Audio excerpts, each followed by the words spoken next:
Rodney Dangerfield spent his entire career joking about getting no respect. But his final act might be the most legendary thing he ever did. Rumor has it that even as the end drew near, Rodney couldn't help but put on one last show. And the audience was none other than the king of late night, Johnny Carson.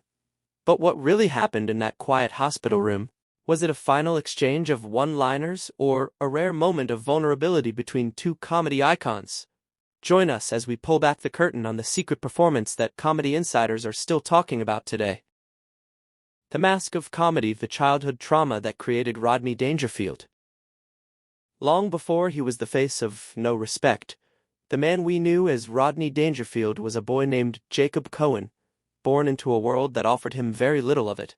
Growing up in Babylon, New York, in 1921, his home life was a series of empty rooms. His father, a vaudevillian named Phil Roy, was a ghost who only appeared twice a year, leaving Jacob's Hungarian-born mother, Dorothy, to raise him. But Dorothy was emotionally distant, withholding the affection a young boy needs most. Living in the shadow of the Great Depression, the family was desperately poor.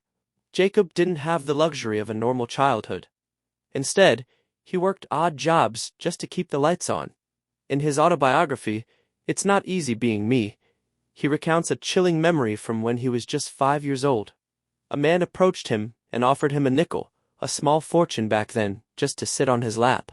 To a hungry, lonely child, it seemed like a simple deal. Jacob sat there while the man held and kissed him for several minutes, unaware of the predatory nature of the encounter. He even went back several times, chasing those nickels because no one was home to tell him any better.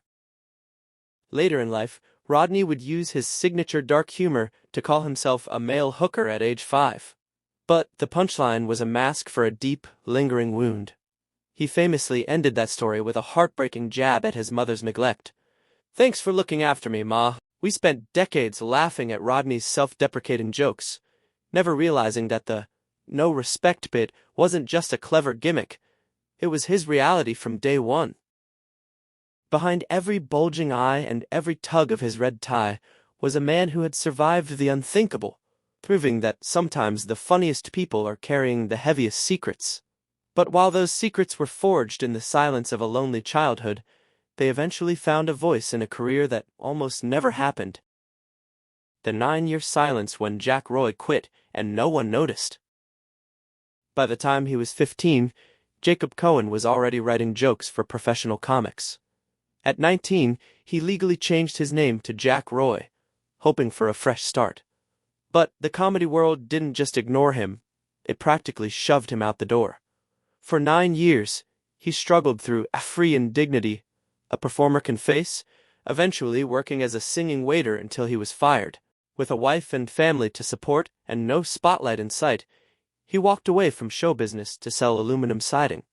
He later joked that he was so little known that when he quit, he was the only one who knew he had left.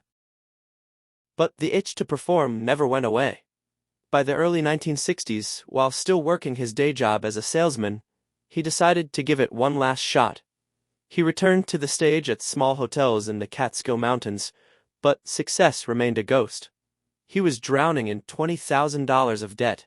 He famously quipped that he played one venue so far out in the woods that his act was reviewed in Field and Stream. The breakthrough came when he decided to lean into the failure. He stopped trying to be the cool guy on stage and started becoming the guy for whom nothing goes right. During a comeback bid at the Inwood Lounge in Manhattan, he asked the club owner for a new name. The owner tossed out Rodney Dangerfield, a name that had popped up on old radio shows. It stuck. Under this new mask, Jack Roy finally found his voice. Everything changed in March 1967 when he appeared on the A.D. Sullivan Show. The country didn't just laugh, they saw themselves in this sweating, nervous man who couldn't catch a break. Suddenly, he wasn't just a salesman, he was a superstar. He became a fixture on the Vegas Strip and made over 70 appearances on The Tonight Show. To keep the momentum going, he opened his own club in New York City, simply called Dangerfield's. It became a launchpad for the next generation of legends like Jerry Seinfeld, Jim Carrey, and Sam Kinison. In 1980, his comedy album, No Respect, won a Grammy. He even became a pioneer in early MTV. His song, "Rappin' Rod Me" was one of the first rap records to hit the Hot 100, featuring a music video where even the gates of heaven shut in his face. It was a joke everyone was in on. But for Rodney, the punchline always carried a bit of truth. The silver screen surged Caddyshack and 80s domination. By the early 1980s, the man who spent decades feeling invisible finally became impossible to ignore. Rodney's big break on the silver screen exploded with the 1980 comedy classic Caddyshack. As the 46th anniversary of that film approaches in 2026, critics are revisiting how Rodney, playing the obnoxious, loudmouthed property developer, Al Chervik, improvised so many brilliant lines that his role kept growing, much to the annoyance of his more traditional castmates. The guy who got no respect was officially the king of the country club. This breakout paved the way for Rodney to become a genuine movie star in hits like Easy Money and Back to School. Interestingly, these roles flipped his stand-up persona on its head. On stage, he was a loser. On screen, he played characters who were successful, confident, and beloved by everyone except the snobbish elite. He was the ultimate underdog who finally had the upper hand. Even as he reached the top, Rodney never forgot the struggle. He became a guardian angel for rising talent, most notably a young Jim Carrey. After seeing Carrey perform in L.A., Rodney signed him as his opening act in Vegas, mentoring him for years. Decades later, a superstar Jim Carrey would surprise Rodney on his 80th birthday just to say thank you. In light of Carrey's recent return to stand-up in 2025 for his new material tour, his first in nearly a decade, this mentorship feels even more poignant. Rodney even earned a spot in the Smithsonian Institution, though he couldn't help but joke that they'd probably use his famous red tie to clean Lindbergh's plane. But underneath the fame, the hit movies, and the legendary status, that original pain never fully went away. The FBI sting that created a legend. Before he was the beloved king of no respect, Rodney Dangerfield was a man living a double life that nearly ended before it began. In the mid-1950s, long before the red tie became his uniform, he was still Jack Roy, desperate enough to try anything. While he told the world he was selling aluminum siding, the FBI had a different story. In 1955, federal agents launched a series of pre-dawn raids, arresting a group of men accused of a massive $600,000 home repair scam. The scheme involved pretending to be war veterans selling cheap repairs to unsuspecting homeowners. One of the top men indicted in that sting was none other than Jack Roy. It was a dark chapter that could have landed him behind bars. Luckily for comedy fans, the charges were eventually dropped. But his reputation was trashed. He needed a clean slate. He walked into a comedy club, asked the owner to pick a name at random, and walked out as Rodney Dangerfield. The name gave him the shield he needed to reinvent himself while drowning in debt. The tabloid war and vitriol that proved his point. In the early 1990s, at the height of his fame, Star magazine published an explosive article that threatened to tear down everything he had built. The headlines painted the 74-year-old comedian as a party animal who spent his days in a haze of alcohol and drugs. The story claimed he had chased a casino worker around a hotel room with ice tongs. Rodney had spent decades making us laugh at his own expense, but being portrayed as a predatory addict was a bridge too far. He took the tabloid to federal court for libel.